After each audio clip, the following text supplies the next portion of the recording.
एका साधूने जंगलातील गुहेत बसून अनेक वर्ष घनघोर तपश्चर्या केली, परंतु परमेश्वर दर्शनाची त्याची इच्छा काही पूर्ण झाली नाही। एकदा हिमालयातील एक ज्येष्ठ ऋषी तिथूनच जात होते। त्याचे दर्शन हे साधूला घडले। साधूने ऋषींना आपली इच्छा बोलून दाखवली। ऋषी म्हणाले, शेजारच्या गावात एक भिक्षुक राहतो। त्याला सदैव आनंदी पाहून असं वाटतं की त्याने परमेश्वर पाहिला असावा। तू त्याची गाठ घे व माहिती मिळव। दुसऱ्याच दिवशी साधूने त्या भिक्षुकाची गाठ घेतली।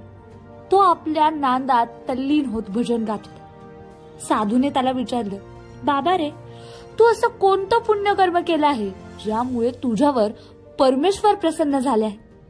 भिक्षुक म्हणाला, साधू महाराज, मी ना तपश्चर्या केली, ना दान केलं, ना पुण्य जोडलं, ना कधी मी कुठल्या मंदिरात गेलो, कधी उपवास सुद्धा केला नाही। साधूला आश्चर्य वाटलं व तो म्हणाला, असे सर्व असताना सुद्धा तू आनंदी कसा आणि तू भिक्षुक कसा काय बनलास? भिक्षुक म्हणाला, महाराज, मी पूर्वी एक श्रीमंत माणूस म्हणून जगत होतो, पण एक दिवशी रस्त्याने जाताना एक महिला तिचे तान्हे बाळ रडताना मी पाहिलं। तिला मी विचारपूस केली असता मला कळालं की तिच्या पतीने कर्ज न चुकवल्यामुळे सावकाराने त्याला बंदी करून नेला आहे व त्याची सर्व मालमत्ता जप्त केली आहे। स्त्री सुंदर असल्यामुळे येणारे जाणारे वाईट नजरेने तिच्याकडे पाहत होते। भिक्षुक म्हणाला की मला तिचं दुःख पाहवलं नाही। त्याचे कर्ज फेडण्यासाठी मी माझी सर्व संपत्ती देऊन टाकली, घरदार सर्व विकून टाकलं व त्यांना सोडावून आणलं। तेव्हापासून मी भिक्षुक झालो।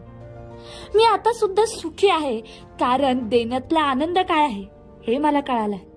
साधूला भिक्षुकाला काय सांगायचं आहे हे ते कळून चुकले। या गोष्टीचं तात्पर्य असंच की दुसऱ्याला सुखी करणारेच सत्पदाला पोहोचू शकतात। साधूपणा हा पोशाखावरून किंवा तपश्चर्येतून ठरत नसतो, तर तो सर्व जीवमात्रांना सुखी करण्यातून ठरत असतो।